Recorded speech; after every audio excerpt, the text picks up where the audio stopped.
dito tayo sa ating part 2 ng geometry series about the sum of the interior angles of a polygon. Okay, so kanina ay nalaman natin kung ano yung sum of the interior angles ng triangle, quadrilateral, pentagon, at hexagon.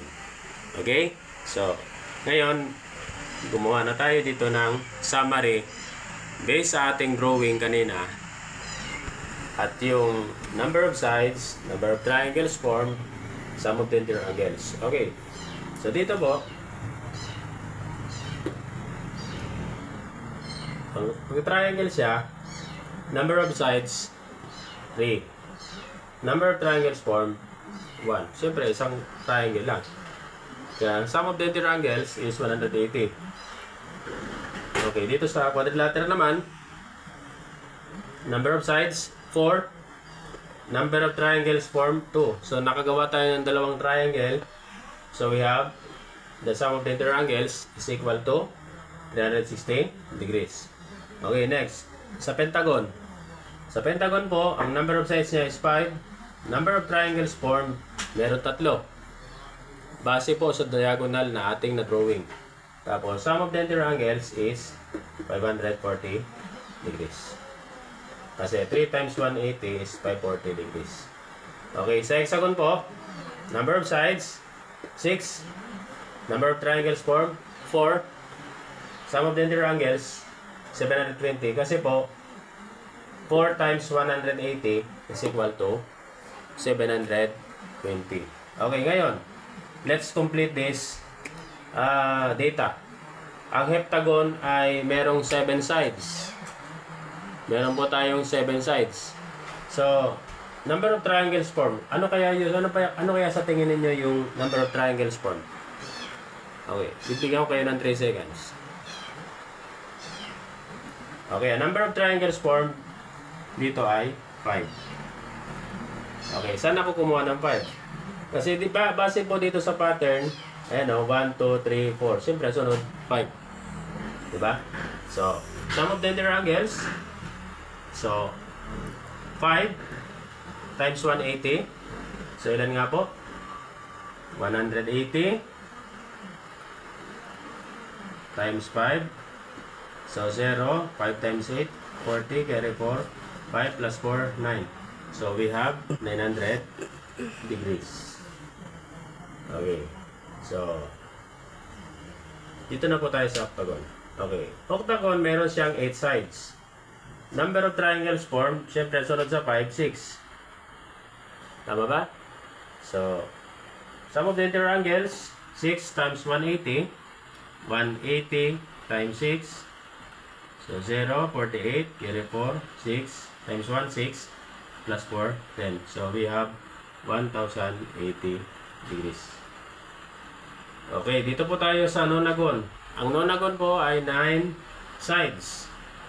So, sa 9 sides, ilan kayang triangle sa magagawa natin, mabubuo? So, we have 7. 7 triangles formed. So, meron namang pattern yan eh. Okay? So, 180 times 7 para malaman natin yung sum of the interior angles. So, we have 0. 7 times 8, 56. 35. 7 times 1, 7 plus 5, 12. So, meron tayong 1,260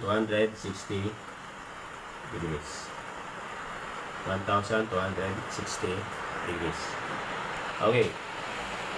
Kanina po, ay tinatanong ko kung ano kaya yung sum of the interior angles of a decagon. So, ang decagon po ay meron siyang 10 side. So, ilang kaya yung triangles na magagawa dito? So, meron dito 8 triangles formed. So, sum of the interior angles, so since meron tayong 8 triangles na nabuo, so i-multiply natin yung 8 sa 180. So, 180 times 8. So, we have 0, 64, 86. 8 times 1, 8 plus 6, 14. So, we have 1,440 degrees. So, yan po ang sum of the interior angles of a decagon. Okay, so paano naman po kung ang name of polygon niya is n-gon? Pag sinabi pong n-gon, kung ilang kaya yung magiging side niya? Paano kaya yun gagawin? Or paano kaya makukuha yung sum of the interior angles? So yan po ang ating alamin. Ang number of sides sa n-gon is n. Kasi hindi natin alam kung ilang sides yan. Kaya let's represent as n. So number of triangles formed. Ano kaya yung pwede nating malagay dito sa number of triangles formed when it comes to n-gon? Okay. So, nahanap nyo na ba ang pattern dito kung paano ang pagkuha ng number of triangles? Okay, bibigyan ko kayo ng 5 seconds para makuha kung ano yung pattern yan.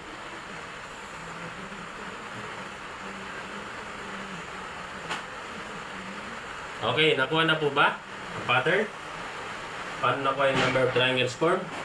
Okay, nandito po ang sekreto. Tingnan niyo yung pattern dito sa dalawang to. Yan. Ano yung pattern niya? Anong ginawa? Sides. Okay, dito. 3 minus 1. Diba 2? 4 minus 2 is also 2. 5 minus 3 is also 2. 6 minus 4, 2. 7 minus 5, 2. 8 minus 6, 2. 9 minus 7, 2. 10 minus 8, 2. So dito, since n-gon siya, anong gagawin natin? So gagawin natin para malaman natin yung number of triangles formed ay yung number of sides, i-minus natin sa 2 para makuha natin yung number of triangles formed. Okay, so paano makuha yung sum of the interior angles? Since meron na tayong number of triangles formed in an n-gon, ang gagawin po natin, the number of triangles formed na n minus 2, i-multiply natin sa 180. So, para makuha yung sum of the interior angles of an n-gon, i-multiply natin sa n minus 2 times 180 degrees. Okay, so yan po ang ating formula when it comes to find the sum of the interior angles of a polygon, of an n-gon. N minus 2 times 180. Okay, so that's all for stay, and antabayanan po ang ating sunod na na problem dito sa ating sum of the interior angles, kung paano gamitin itong formula na ito. Okay.